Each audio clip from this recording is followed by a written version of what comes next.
Hello, are we on? Morning, folks.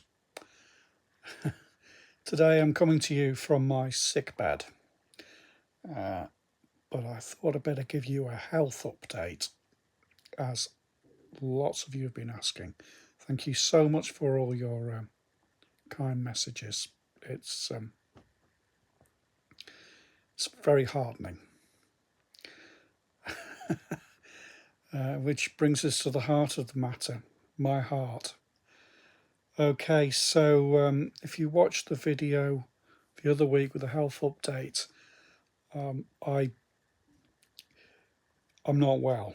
I ignored. I had a chest infection and came back too quickly, and I was getting chest pain intermittently, and I didn't. I should have stopped, but I didn't, and I ended up having a serious event where I ended up in hospital with chest pain. They've sent me away. I'm waiting now for a referral to the Rapid Access Chest Pain Clinic. Fortunately, it's not that rapid an access. My appointment isn't until the 31st of August. But I'm under the local GP. I've seen them and I've got to see them again this week. So I am being monitored. But I'd like to say I was getting better. But that would be a lie because I'm actually getting worse. So what's going on?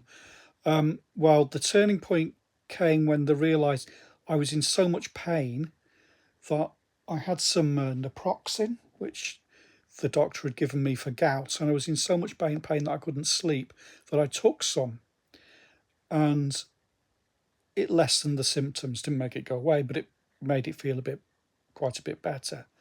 And then, so as soon as I told the doctor that, he's like, well, we can pretty much know what's going on. So now basically I've got constant pain in my chest and my back.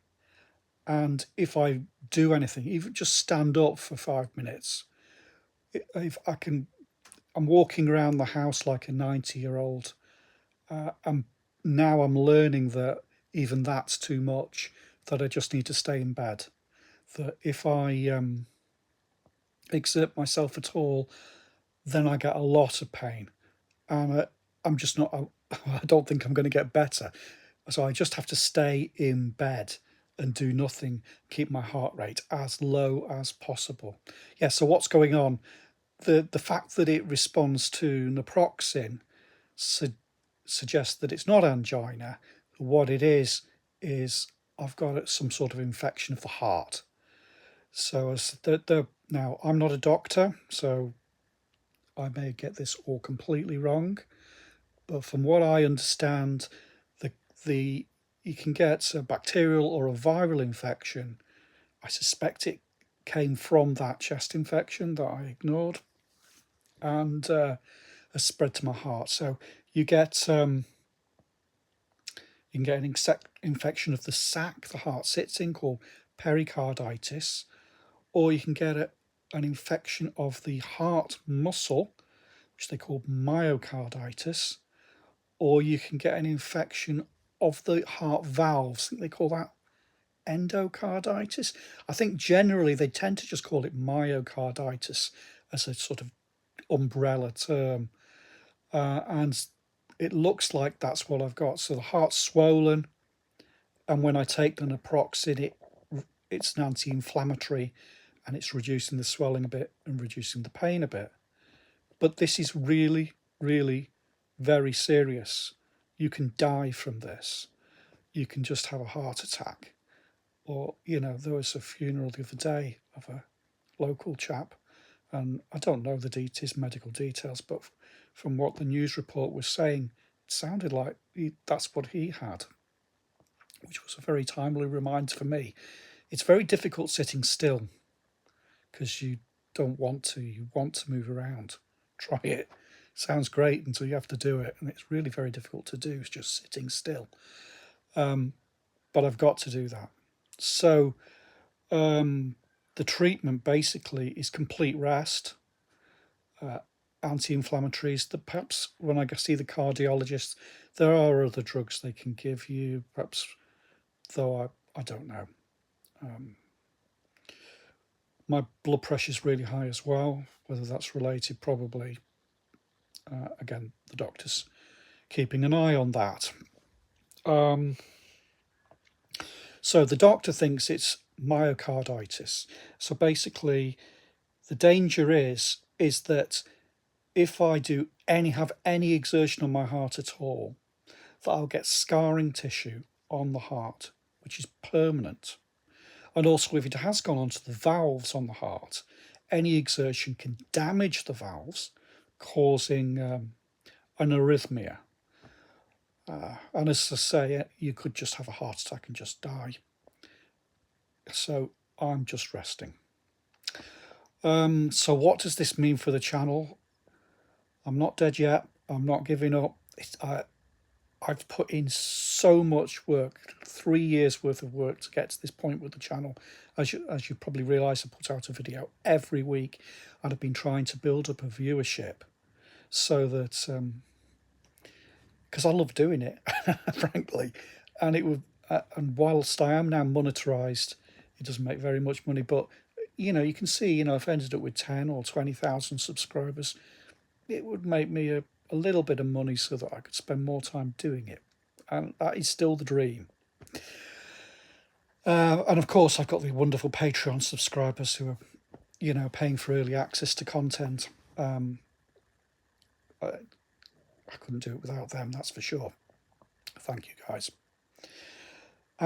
So, moving forward, I say I've still got 2 of my running videos that you haven't seen yet left to come.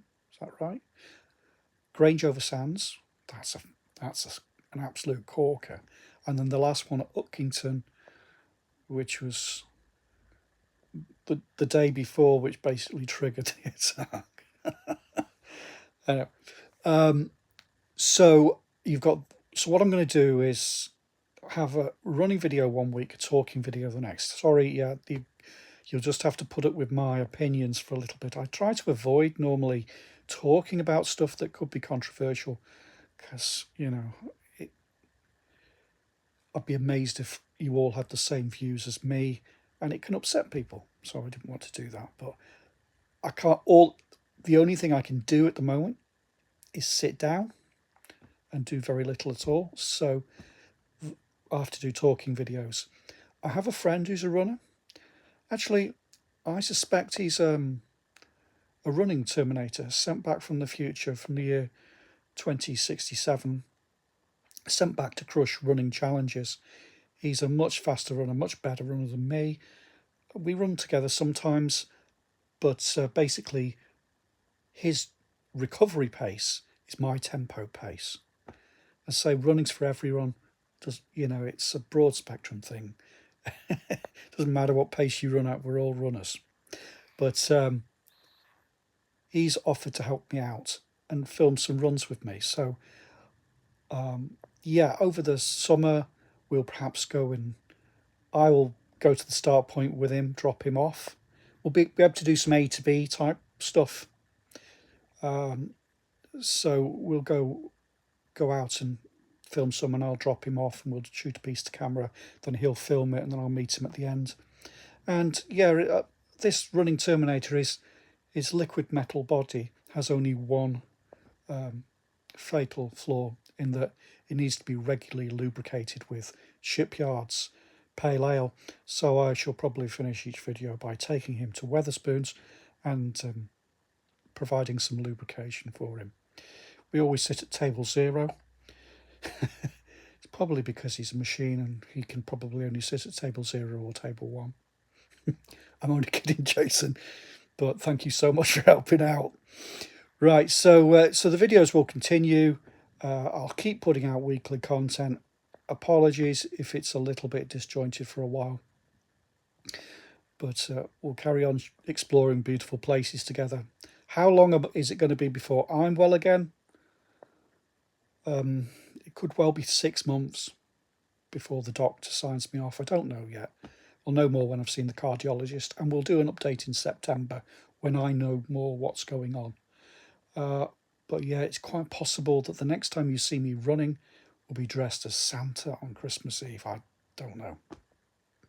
It's a bit depressing. Anyway, thank you for all your kind messages. It's greatly appreciated. And keep watching. And you can always do what I'm doing now while lying in bed. I'm rewatching lots of old Run Adventurer videos because that's all I can do right now. Anyway, speak later. Take care.